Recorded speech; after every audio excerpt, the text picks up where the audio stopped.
ndombo yapane mkwasha aita basa maichisana. Ini ndiri kuona sekuti nhau yeuyenzi harisi dambudziko raashanyirwa, kazhinji idambudziko remushanyi. Iwe mushanyi kana uchishanya, ini ndoona sekuti muyenzi kana achishanya akafanana nemuranda ari pabasa patenzi wake. Hauna kodzero kusvika pauranda.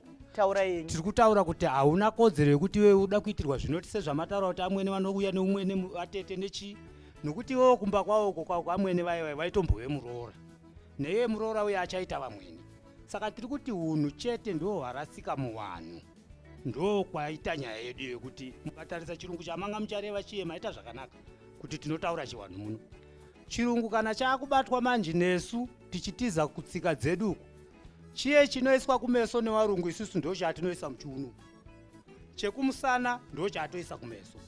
Saka tiri kuita zvisi zverudzi rwedu, zverudzi rwedu pavana vayo matimimi. Unoona muroora achitadza kubata amwene zvakanaka, chikonzero wakatorana naPeter uya amheno kuchikoro, vasati vasvika pazera rekuti Peter achiroora uyu Fortunate aroorwe.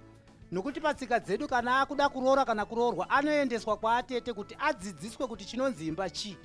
Zvino mumba muye muiri kugarwa nevana vega vega, wangabate muyenzi kana kubata munhu mukuru zvakanaka sei?